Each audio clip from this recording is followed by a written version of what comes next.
नमस्ते साथियों, कैसे हैं आप लोग। आशा करता हूं कि आप लोग ठीक तरह से होंगे और अपना अध्ययन ठीक तरह से कर रहे होंगे।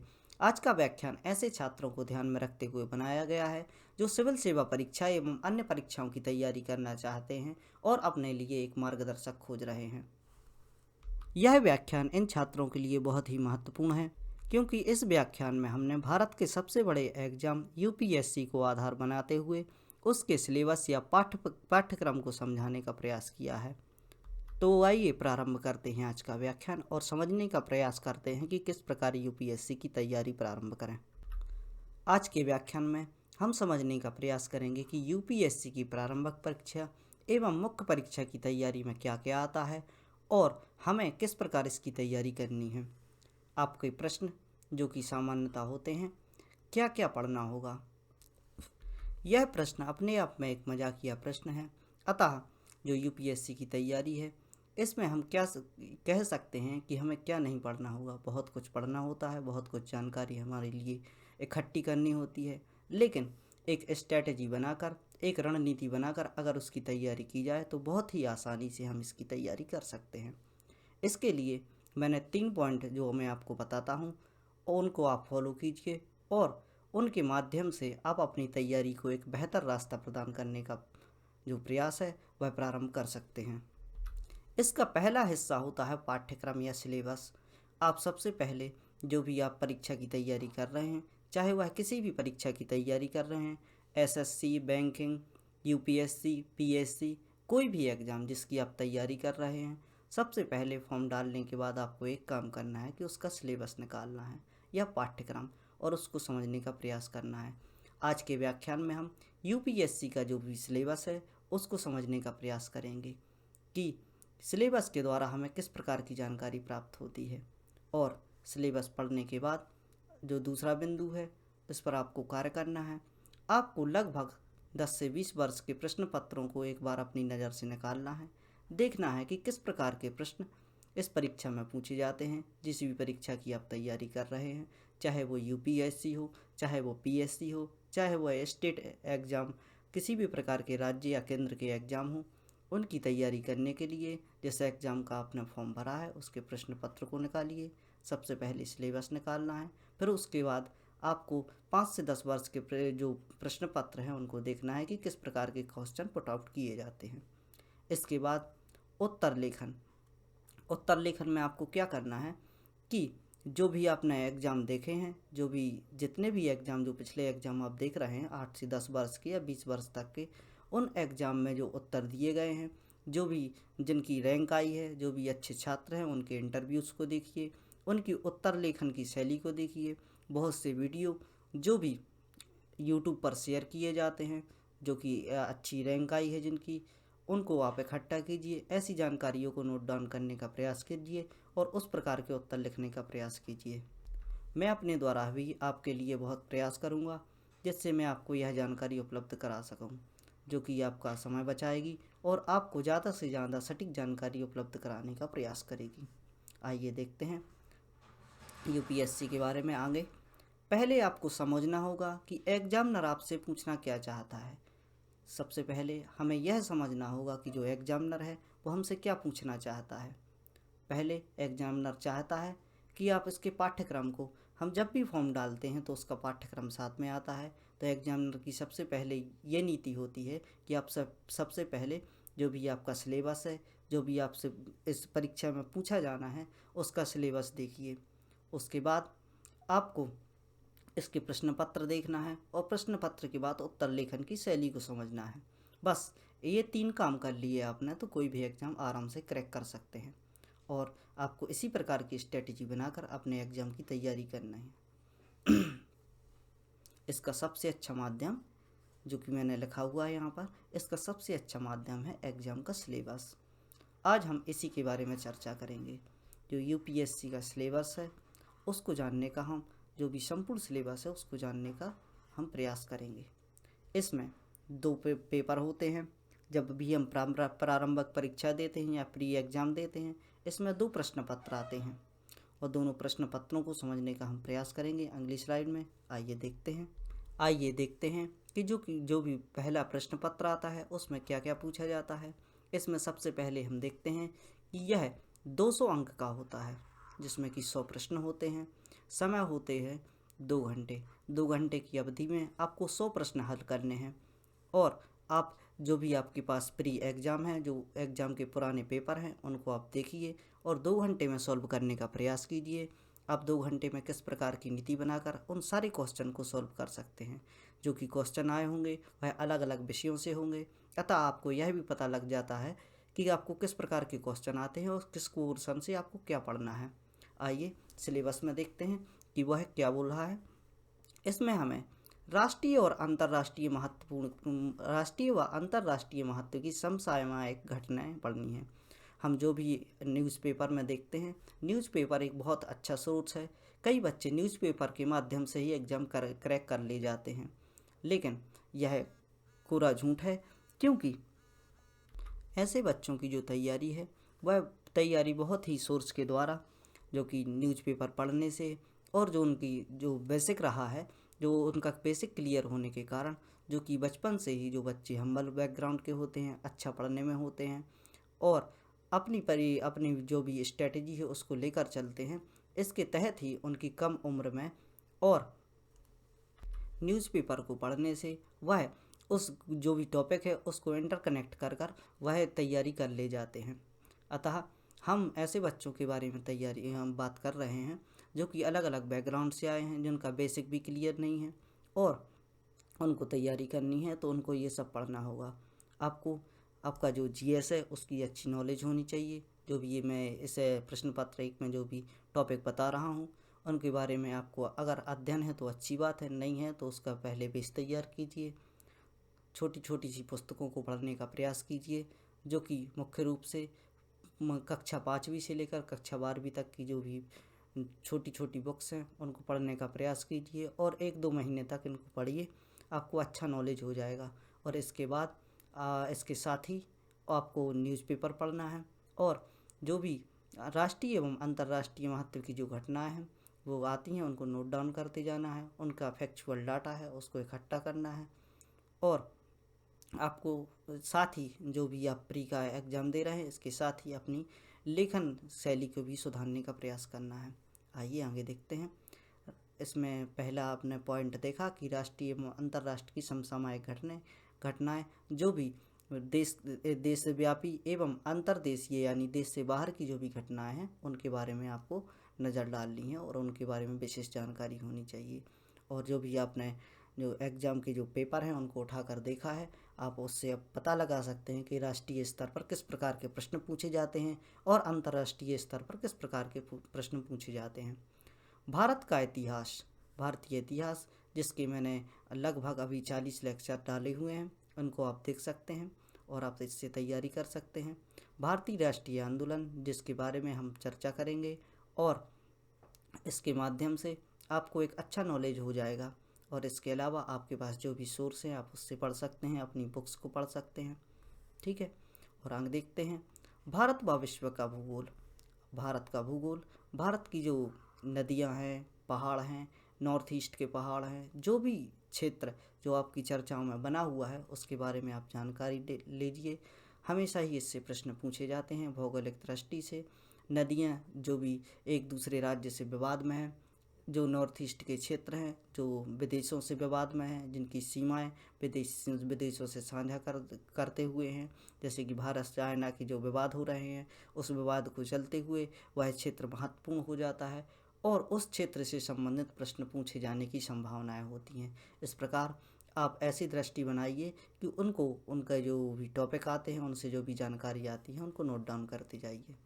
भूगोल में आपको प्राकृतिक घटनाएं, प्राकृतिक क्षेत्र, जो भी प्राकृतिक क्षेत्र हैं उनको देखना है।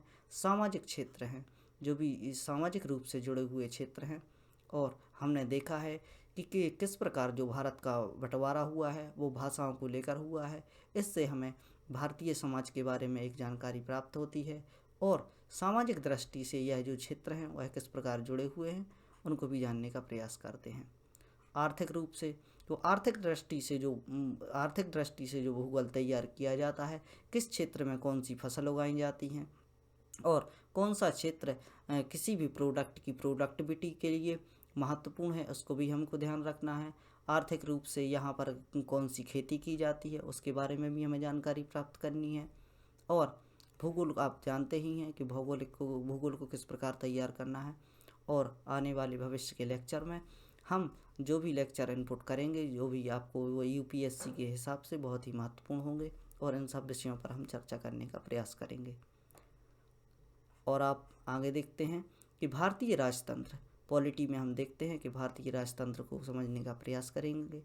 इसमें सबसे अच्छा सोर्स है, एक तो आप जो बुक है एम लक्ष्मीकांत, उसको अवेल कर सकते हैं। इसके अलावा जो भी आपको पॉलिटी की बुक, स्टैंडर्ड बुक पसंद हो उसको पढ़ने का प्रयास कीजिए।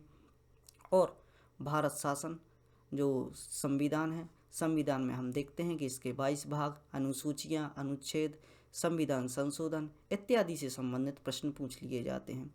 भारतीय राजनीति के बारे में भी प्रश्न पूछ लिए जाते हैं, और जो राजनीतिक पद हैं उनके बारे में प्रश्न पूछ लिए जाते हैं। संवैधानिक रूप से जो भी पद हैं, जैसे राष्ट्रपति हुए, उपराष्ट्रपति हुए, प्रधानमंत्री हुए, और भी अन्य पदों के बारे में जानकारी प्राप्त कर सकते हैं। इसके अलावा जो संस्थाएं हैं, जो कमेटी हैं, उनके बारे में भी प्रश्न पूछ लिए जाते हैं। अतः इन सभी का ज्ञान होना आपके लिए आवश्यक है। पंचायती राज व्यवस्था, पंचायती राज में पंचायतों से संबंधित प्रश्न पूछ लिए जाते हैं, जो भी हमारा संवैधानिक ढांचा है। इसमें हम 3 स्तरों की बात करते हैं। एक इसमें पहला स्तर आता है केंद्र, दूसरा आता है राज्य, और तीसरा आता है पंचायत व म्यूनसिपैलिटी। तो इनमें हम पंचायती राज के अंतर्गत इनकी चर्चा करते हैं, और इसको भी समझने का प्रयास कीजिए, हर बार इनसे प्रश्न पूछे जाते हैं। लोक नीति व मौलिक अधिकारों से संबंधित मौलिक अधिकार बहुत ही इम्पोर्टेंट क्वेश्चन है। इनसे हर बार किसी न किसी हर परीक्षा में इनसे एक ना एक प्रश्न पूछा ही जाता है। मौलिक परीक्षाओं को आपको मौलिक अधिकारों के लिए आपको बहुत अच्छे से तैयार करना है, और मौलिक अधिकारों से संबंधित जो भी मुद्दे आते हैं उन पर भी विचार करने का प्रयास करेंगे। जैसे कि हम देखते हैं कि फंडामेंटल राइट हैं, मौलिक अधिकार है, उनमें प्राइवेसी का जो अधिकार है आधार कार्ड को लेकर वह चल रहा है। इस प्रकार के प्रश्न पूछ लिए जाते हैं। और आर्टिकल 21 जिसका भारत की कुछ भारतीय क्षेत्रों में हनन किया जाता है, जो कि जीवन जीने का अधिकार है, और कुछ ऐसे नियम हैं इनके द्वारा इनके अधिकारों को दबाया जाता है। ऐसे ही डिस्प्यूट को इकट्ठा कर आप इसके बारे में समझ विकसित कर सकते हैं। आर्थिक व सामाजिक विकास के अंतर्गत हम जो भी इकोनॉमी के अंतर्गत जो भी पढ़ते हैं, तो आर्थिक रूप से विकास हुए, सामाजिक रूप से जो भी विकास हुए उनके बारे में चर्चा करते हैं। और इसमें हम देखते हैं कि इसके अंतर्गत क्या क्या आता है। सतत विकास, इसमें हम सस्टेनेबल डेवलपमेंट भी कहा जाता है। सतत विकास के अंतर्गत जो भी पीढ़ी दर पीढ़ी एवं समय के अनुसार जो भी विकास हुए उसके बारे में हम समझने का प्रयास कर सकते हैं। गरीबी उन्मूलन या गरीबी से जुड़ी हुई समस्याएं और जो भी डेटा आते हैं, जो रिपोर्ट जो तैयार की जाती है, हंगर इंडेक्स है इत्यादि आपको जानकारी आपके लिए प्राप्त होनी चाहिए। जनसांख्यिकी के अनुसार जो भी डाटा है उसको भी तैयार करने का प्रयास कीजिए। सामाजिक क्षेत्रों में की गई पहलें, जो भी सामाजिक क्षेत्रों में नई नई योजनाएं आती हैं, जो भी पहल की जाती हैं, एनजीओस के माध्यम से कार्य किए जाते हैं, उनको भी आपको समझने का प्रयास करना है। पर्यावरण, पारिस्थितिकी और जैव विविधता, मौसम संबंधी मुद्दे, आपको पर्यावरण से संबंधित मुद्दों के बारे में भी जानकारी प्राप्त करनी है। पारिस्थितिकी भी जैसा कि हम समझते हैं कि विभिन्न प्रकार के जीव हैं, और जीवों के द्वारा एक पारिस्थितिकी तैयार की जाती है जो कि एक दूसरे से इंटरकनेक्ट होते हैं। हमें देखना है कि कौन सी जो प्रजाति है वह संकटापन्न स्थिति में है, कौन से पेड़ पौधे हैं, कौन से जीव जंतु हैं जो संकटापन्न स्थिति में हैं, उनके जो कि चर्चाओं में बने हुए हैं उन पर भी दृष्टि डालनी है। मौसम से संबंधित मुद्दे, जो चक्रवात आते हैं, तूफान आते हैं, और ज्वालामुखी उद्गार होते हैं, उनसे संबंधित जो कि वर्तमान में मुद्दे में बने हुए हैं, और उनसे संबंधित घटनाएं एवं जो भविष्य में आने वाली घटनाओं के बारे में भी जानकारी होनी चाहिए। सामान्य विज्ञान के अंतर्गत जो भी 8वीं से लेकर कक्षा 12वीं तक का जो सामान्य ज्ञान है उसको जानने का प्रयास करेंगे। इसके माध्यम से भी हम एक अपना आधार प्रस्तुत कर सकते हैं, और इससे हमें विशेष जानकारी प्राप्त होगी जो कि हमें एग्ज़ाम में बहुत ही फ़ायदा पहुंचाएगी। इस प्रकार हमने देखा कि किस प्रकार के जो प्रश्न हैं वो जो कि प्रश्न पत्र प्रथम में पूछे जाते हैं। यह जो परीक्षाएं होती हैं, जो प्रारंभिक परीक्षा है, यह आपको जो मुख्य परीक्षा है उसमें एंट्री कराने के लिए एक मार्ग होती है। आप इस एग्ज़ाम को क्रैक किए बिना आगे नहीं जा सकते हैं, अतः आपको इस एग्ज़ाम को क्रैक करना है। इसके बाद आप जो उत्तर लेखन की प्रणाली है उसको भी जारी रखिए। यदि आपकी ये कमांड है तो ये जो तैयारी है आपको दोनों एक साथ करनी है, जो कि प्री की भी है और मेंस की। प्री और मेंस की तैयारी को एक साथ लेकर ही आप इन विषयों पर चर्चा कीजिए और समझने का प्रयास कीजिए। जो भी ये सब्जेक्ट है, जो भी मेंस की जो परीक्षा होती है वह उसके लिए बहुत ही महत्वपूर्ण है। आगे जाकर यही सब सब्जेक्ट आपके लिए काम आएंगे। एक बार हम रिवीजन करते हैं प्रश्न पत्र प्रथम का, जो कि प्री एग्जामिनेशन है। आपको राष्ट्रीय एवं अंतर्राष्ट्रीय लेवल की जो इन्फॉर्मेशन है उनको पढ़ने का प्रयास करना है, और समसामयिक घटनाएं जो रोज घटित घटनाएं होती हैं जो राष्ट्रीय लेवल की है एवं अंतर्राष्ट्रीय लेवल की हैं उनको समझने का प्रयास करना है। इतिहास के बारे में जानकारी प्राप्त करनी है। भारतीय राष्ट्रीय आंदोलन, इतिहास में मैंने जो लेक्चर डाले हुए हैं उनको देखिए और बुक से भी आप जानकारी प्राप्त कर सकते हैं। भारतीय राष्ट्रीय आंदोलन बहुत ही महत्वपूर्ण है, उनसे भी जानकारी जो भी हम अपने आने वाले लेक्चर हैं उनमें इनपुट करेंगे, और इसके अलावा आप जानकारी प्राप्त कर सकते हैं। भारत व विश्व का भूगोल, जिसमें प्राकृतिक, सामाजिक व आर्थिक भूगोल की चर्चा करेंगे। भारतीय राजतंत्र, भारतीय राजतंत्र में हमने संविधान के विशेष पाठ को देखा कि किस प्रकार के पाठ हैं, जो उनके अनुच्छेद हैं, भाग हैं, इसकी अनुसूचियां हैं, एवं राजनीतिक पदों के बारे में चर्चा करते हैं। और पंचायती राज के अंतर्गत जो 3 टायर सिस्टम है, तीसरा टायर जो कि पंचायती राज होता है, उसके बारे में हर बार प्रश्न पूछे जाते हैं और इन प्रश्नों को आपको देखना है और इसी प्रकार की तैयारी करनी है कि आप आगे प्रश्न दे सकें। लोक नीति व मौलिक अधिकार, मौलिक अधिकार बहुत ही महत्वपूर्ण है, यह भी आपके इम्पोर्टेंट है, इनसे हर बार प्रश्न पूछा जाता है, यानी आपको मौलिक अधिकारों को अच्छे से तैयार करना है। आर्थिक व सामाजिक विकास, सस्टेनेबल डेवलपमेंट, जो 17 सस्टेनेबल डेवलपमेंट यानी जो विश्व में जो विकास के लिए जो सतत विकास रखे गए हैं उनको आप अच्छे से समझना है। कि जो सस्टेनेबल डेवलपमेंट में जो 17 विकास के क्रम रखे गए हैं उनको पढ़ें आप, किस प्रकार उन पर जो भारत द्वारा किए हुए कार्य हैं उनको समझने का प्रयास करें, और विश्व में जो भी कार्य किए जा रहे हैं और भारत के कार्यों का तुलनात्मक अध्ययन करने का भी प्रयास करें। गरीबी के जो भी इंडेक्स आते हैं उनको समझने का प्रयास करें। जनसंख्या की सामाजिक क्षेत्रों में की गई पहलों को समझने का प्रयास करना है। पर्यावरणीय परिस्थितियाँ, जैविक विविधता, मौसम संबंधी मुद्दे और सामान्य ज्ञान की 8वीं से लेकर 12वीं तक की जानकारी आपके पास होनी चाहिए। आइए देखते हैं जो प्रारंभिक परीक्षा के दूसरे प्रश्न पत्र के बारे में।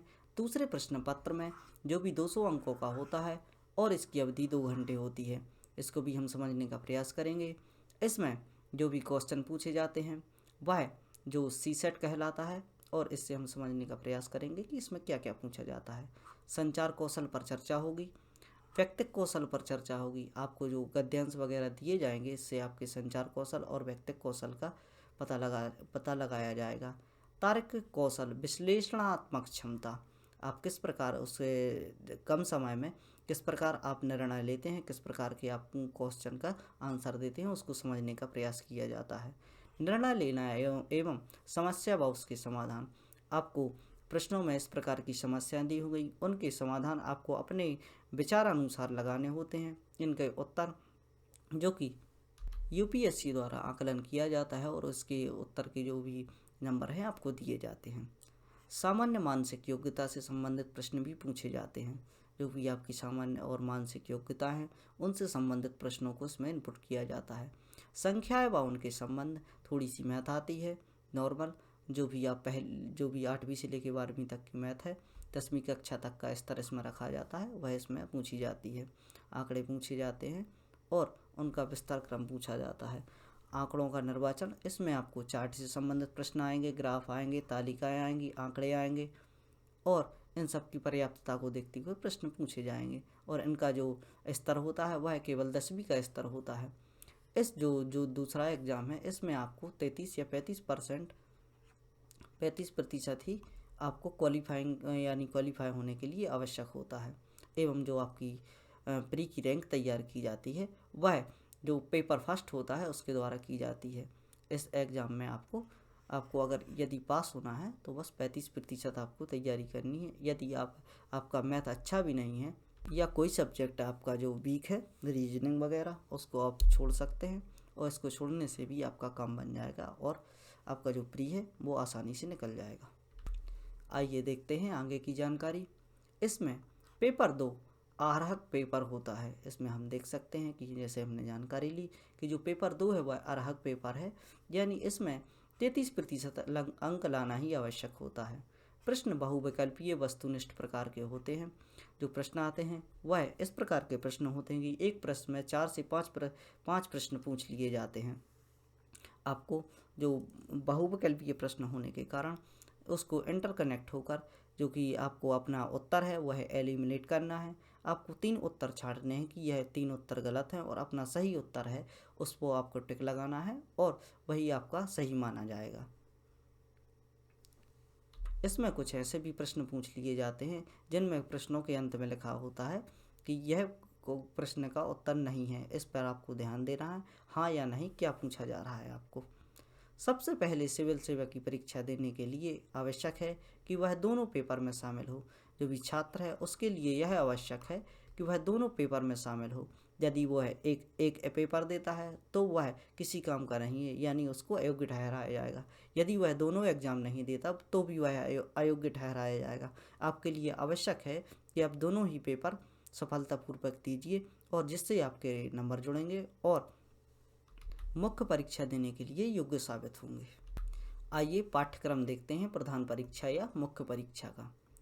यदि आप जो भी प्री एग्जाम है उसको क्लियर कर लेते हैं तो इसके बाद आपकी जो मुख्य परीक्षा होती है उसके बारे में हम चर्चा करेंगे कि किस प्रकार की परीक्षा यह होती है, आपको किस प्रकार इसमें तैयारी करनी है।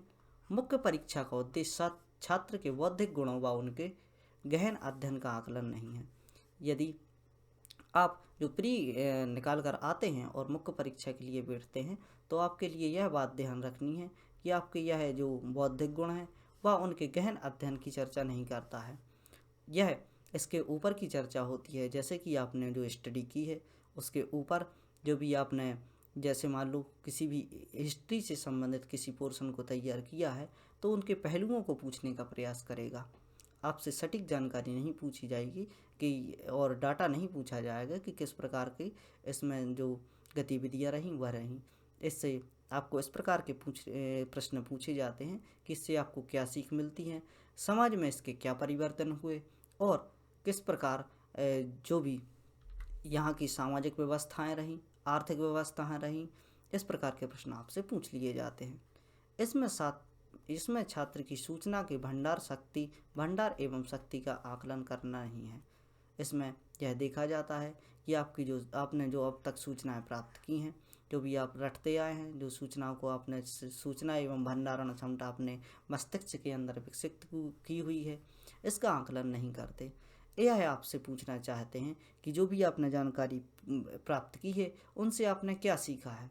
यानी आपका जो हम किसी भी स्टडी को करते हैं और स्टडी के बाद जो हमारे माइंड में जो रिजल्ट निकल के आता है कि आपकी जो परसेप्शन है, सीधी बात कि जो भी आपके परसेप्शन है, आपने जो भी पढ़ा है उससे आपको क्या सीख मिली है, इसके बारे में यह पूछा जाता है। जैसे मान लो हमने हिस्ट्री पढ़ी है तो हिस्ट्री पढ़ते हुए जब हमने इतना सारा अध्ययन कर लिया तो वो किसी भी पोर्शन से आपसे पूछ लेंगे कि इससे मुगल काल की जो शासनकाल रहा या फिर सूर्यवंश है या फिर जो दक्षिण भारत के राजवंश है, इनकी जो राज्य व्यवस्था है, इनकी राज्य व्यवस्था से आपको क्या सीख मिलती है, या इनके द्वारा जो स्थापत्य कला की गई है, स्थापत्य कला में किस प्रकार उन्होंने विकास किया। और तुलनात्मक अध्ययन भी किया जा सकता है कि उत्तर की जो व्यवस्थाएं थी और दक्षिण की व्यवस्थाओं में क्या अंतर था।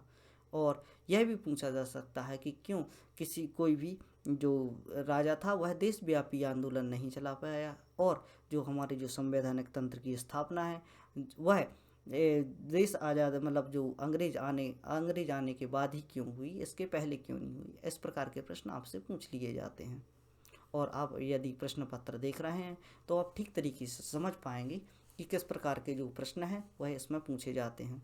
इसके लिए मैंने आपको पहले ही बताया कि आपको 3 पार्ट में ध्यान रखना है। सबसे पहले पाठ्यक्रम पढ़िए, फिर उसके प्रश्न पत्र देखिए और उत्तर लेखन की विधि को आप समझने का प्रयास कीजिए। आपको एग्ज़ाम बहुत ही सरल लगने लगेगा। आगे देखते हैं। इसमें 2 एग्ज़ाम होते हैं, 2 पेपर होते हैं। सबसे पहले एक होता है भारतीय भाषा का और दूसरा होता है अंग्रेजी भाषा का।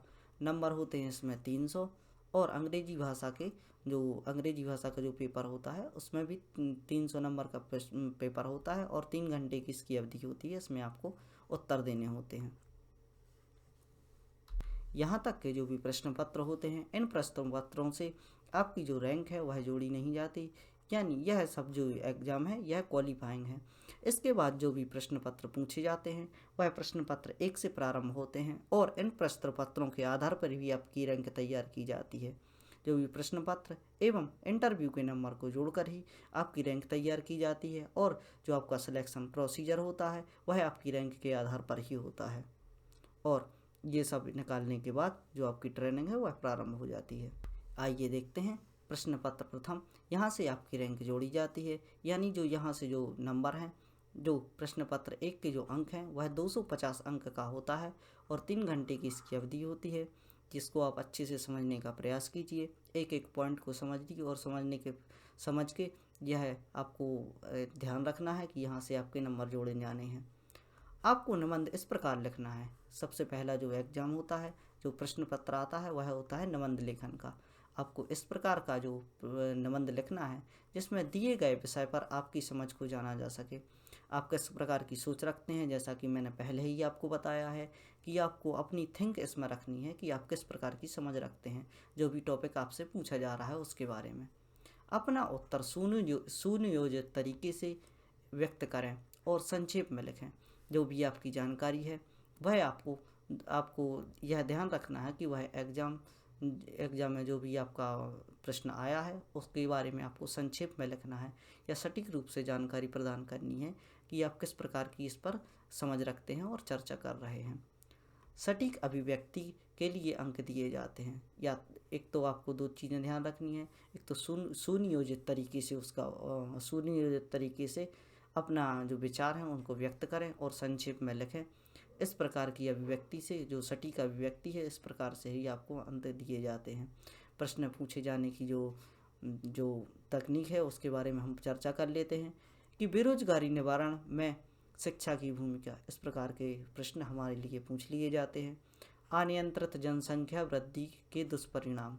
इसमें आप पुट कर सकते हैं कि जो अनियंत्रित रूप से जनसंख्या की वृद्धि हो रही है इसके दुष्परिणाम क्या हैं। पॉइंट बाय पॉइंट बनाकर आपको हम जो उत्तर लेखन की विधि है वह भी बताने का प्रयास करेंगे। जो भी आने वाले जो सिलेबस के और भी लेक्चर आएंगे जिनमें आपको जो प्रश्न पत्र प्रथम है इससे संबंधित संपूर्ण जानकारी प्रदान करने का प्रयास करेंगे और आपको किस प्रकार की आंसर राइटिंग है, किस प्रकार की आंसर राइटिंग जो भी हमारे जो रैंकर रहे जिनके द्वारा उच्च स्थान प्राप्त किया गया उनकी जो आंसर राइटिंग है उनसे संबंधित जानकारी है उनको भी जुटाने का प्रयास करेंगे और आपको समझाने का प्रयास करेंगे कि आपको किस प्रकार के उत्तर लिखने हैं। अभी आप इसका सिलेबस देखिए।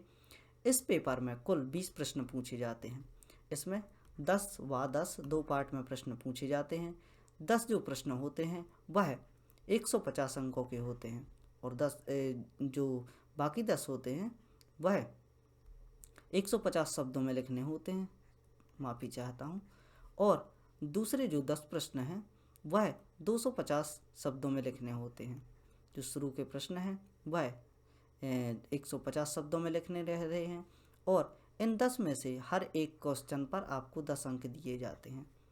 और जो दूसरा प्रश्न पत्र है, मतलब जो दूसरा पोर्शन है उसका वो अगले 10 अंकों का होता है, 10 प्रश्नों का होता है। उसमें आपको 250 शब्दों में उत्तर लिखना है और 250 शब्दों में जो उत्तर लिखना है उसके लिए आपको 15 अंक दिए जाएंगे। इस प्रकार जो टोटल हमारा परसेंटेज निकलता है, जो नंबर निकलते हैं वह होते हैं 250 अंक, यानी 10 गुणित 10 ये हो गए 100 और 10 गुणित 15 ये हो गए 150। इस प्रकार 250 नंबर का एक पेपर होता है। आइए आगे देखते हैं। प्रश्न पत्र 2 सामान्य अध्ययन यानी ये जीएस फर्स्ट का पेपर होता है। प्रश्न पत्र क्रमांक 2 जीएस 1। भारतीय विरासत और संस्कृति से संबंधित इसमें प्रश्न पूछे जाएंगे। विश्व का इतिहास पूछा जाएगा, विश्व की वर्ल्ड हिस्ट्री आपको पढ़नी होगी, और जो भी इस समय की घटनाएं हैं, वर्ल्ड वॉर प्रथम, वर्ल्ड वॉर द्वितीय, 18वीं सदी का जो भी इतिहास है उसको समझने का प्रयास करेंगे। एवं भूगोल और समाज से संबंधित विषयों पर प्रश्न पूछे जाते हैं। अगले आने वाले जो भी लेक्चर हैं उनमें हम एक एक जो भी पेपर होता है उसके सिलेबस को संपूर्ण रूप से समझाने का प्रयास करेंगे। इसमें मात्र आप यह देखिए कि कौन से टॉपिक हैं और कितने प्रश्न यहाँ से पूछे जाते हैं। प्रश्न पत्र 2 में भी उसी प्रकार का पैटर्न अपनाया जाता है। आपके 10 प्रश्न होंगे 150 अंक के। प्रत्येक प्रश्न का जो नंबर होंगे वह होंगे 10 गुणे 10 यानी जो भी आपके 150 है। जो भी आपका पहला पोर्शन होता है उसमें 100 नंबर के ये प्रश्न हो जाए, मतलब 10 नंबर के 10 होते हैं तो ये 100 नंबर के ये प्रश्न हो गए, और 15 नंबर के 10 क्वेश्चन यानी 150 अंक के यह प्रश्न हो गए। आपको यह ध्यान रखना है कि यह जो उत्तर है आपको 150 शब्दों में देना है, और जो 15 नंबर वाला प्रश्न है वह आपको 250 शब्दों में आपको उसका उत्तर देना है।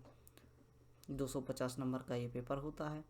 और हम देखते हैं तीसरे पेपर की चर्चा करते हैं। प्रश्न पत्र तीसरा सामान्य अध्ययन 2। इसके अंतर्गत शासन व्यवस्था, संविधान की शासन प्रणाली, सामाजिक न्याय, अंतर्राष्ट्रीय संबंध और संबंध, आपको भारतीय राष्ट्र व्यवस्था की भी अच्छी समझ होनी चाहिए।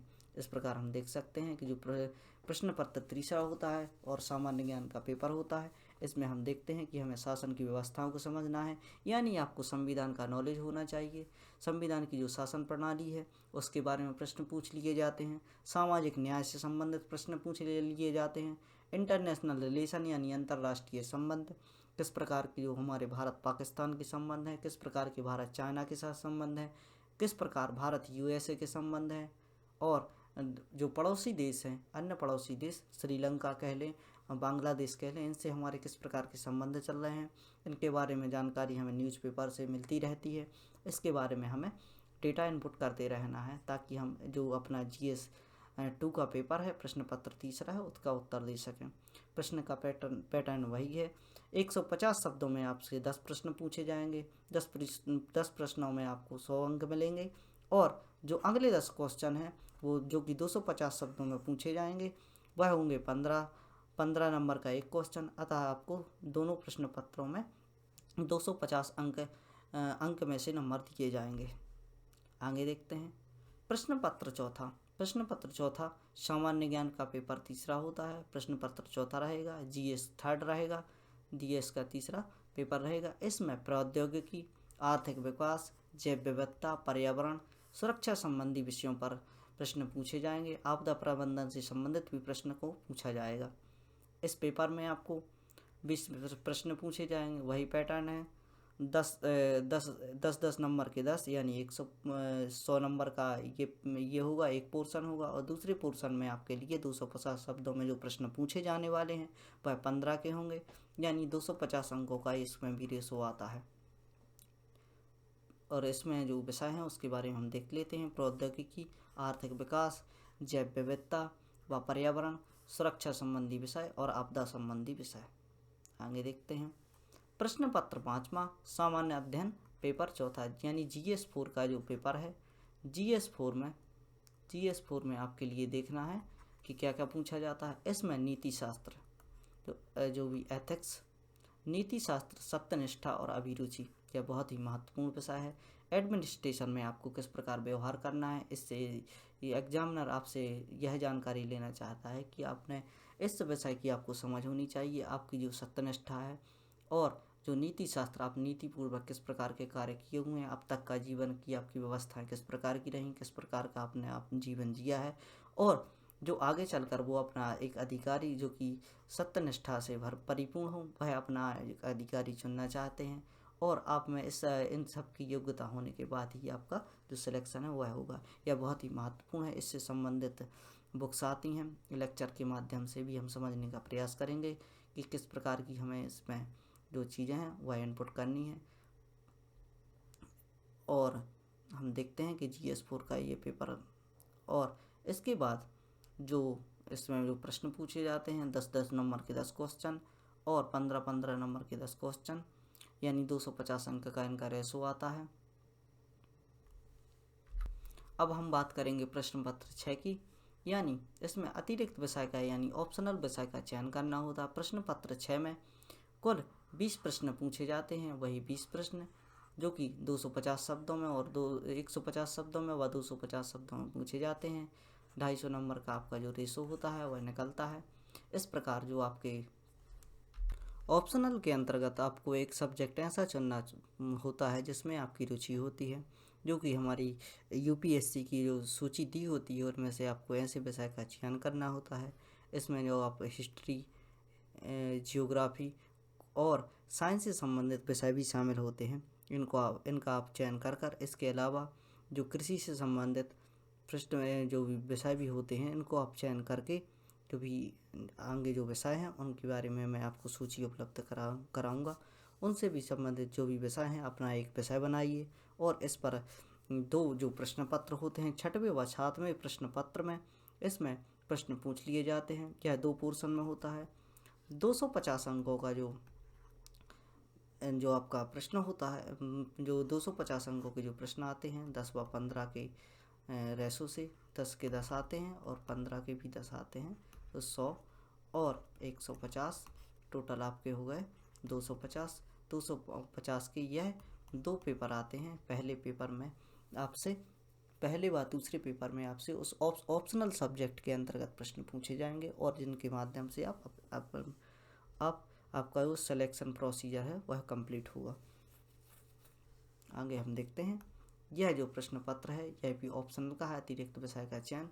इसमें भी 20 प्रश्न पूछे जाते हैं, 10 व 10 जो 10 प्रश्न होते हैं वह 10-10 अंकों के होते हैं और 10 प्रश्न होते हैं 15 अंकों के होते हैं।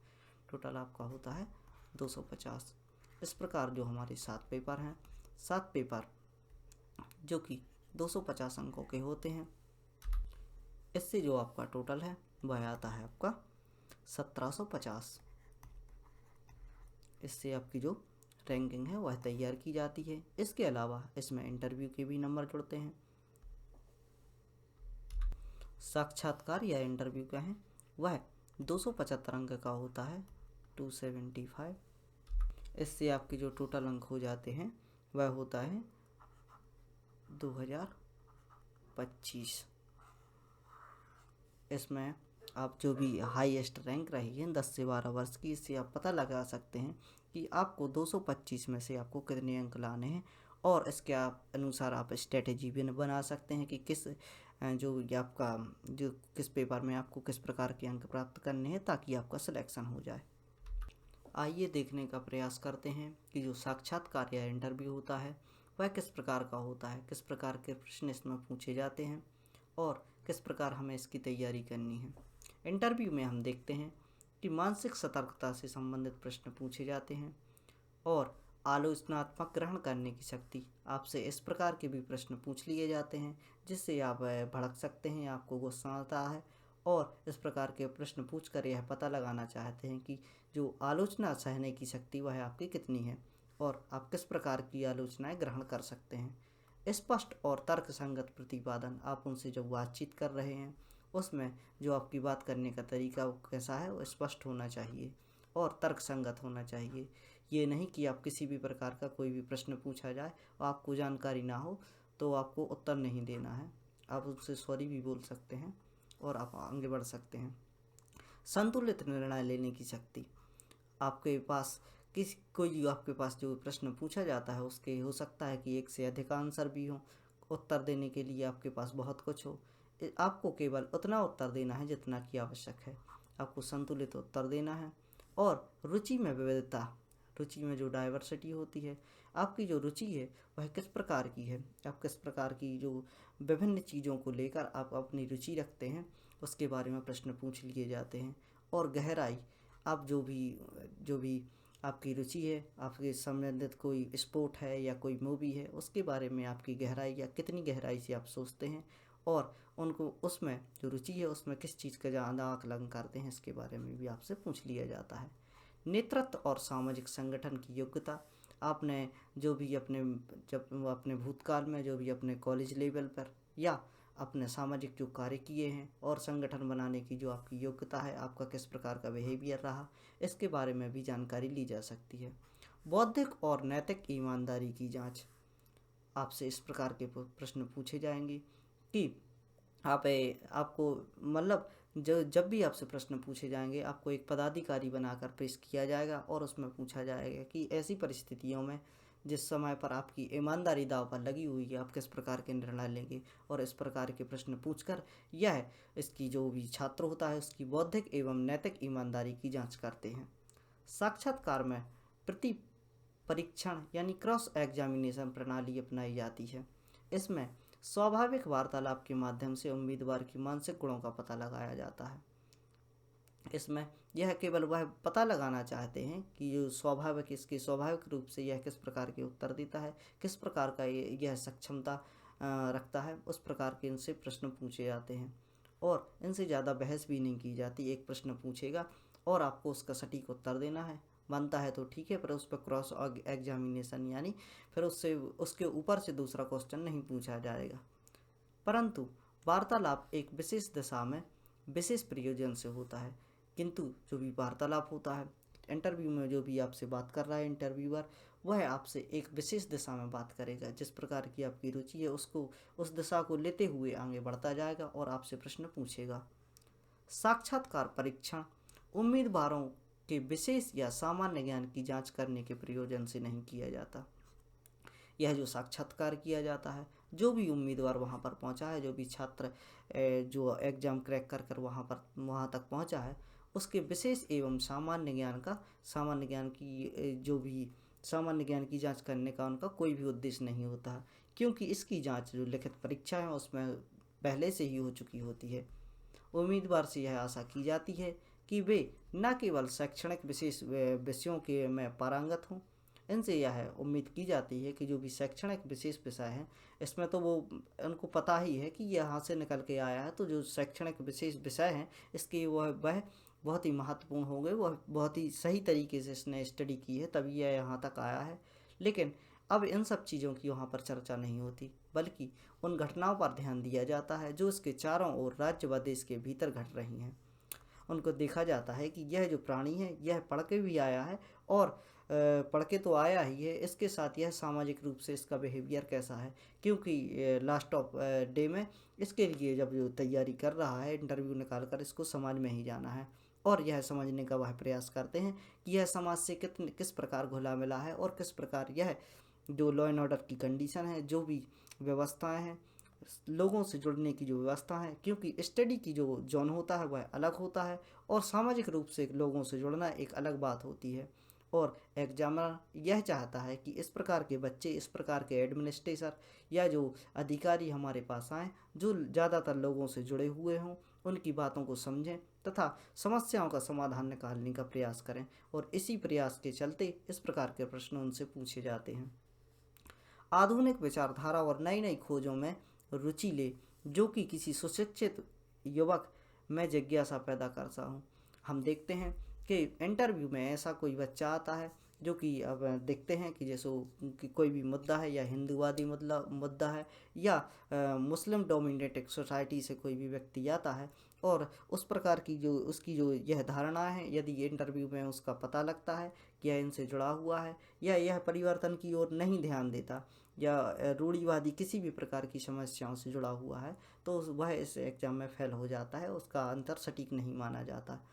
व्यक्ति ऐसा होना चाहिए कि जो भी नई चीज़ आ रही है उसको सहज रूप से स्वीकार करे और जो नई नई खोजें होती है उनमें रुचि लेकर और सुशिक्षित तरीके से उसका इम्प्लीमेंट करे और जिज्ञासापूर्ण तरीके से उसमें जुड़ने का प्रयास करे।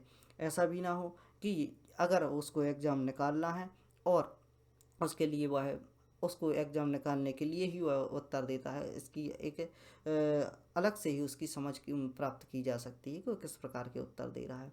इसमें उसका जो अनुभव है वह इस प्रकार का होना चाहिए, उसके जो आंसर देने का जो तरीका है वह इस प्रकार का होना चाहिए कि वह जो भी सब्जेक्ट उससे पूछा जा रहा है, जिसके बारे में चर्चा हो रही है, वह जिज्ञासापूर्ण उसमें कार्य करेगा। यानी जो भी छात्र है उसके अंदर ऐसे विशेष गुण होने चाहिए, या फिर वो धीरे धीरे अपने अंदर ऐसे सुधार को लाइए ताकि आप इसके लिए सहजता से उत्तर दे सकें। यानी अपने आप को आपको इस प्रकार तैयार करना है कि आप इंटरव्यू में जो भी आपकी जो नीतियां हैं वह सही रूप से होनी चाहिए, और आप जो एडमिनिस्ट्रेशन ऑफिसर बनने वाले हैं उसके लिए आपको पर्याप्त अनुभव की आवश्यकता है। और अगर आप यहाँ तक पहुँचना चाहते हैं तो आज से ही इस प्रकार की तैयारी में जुट जाइए।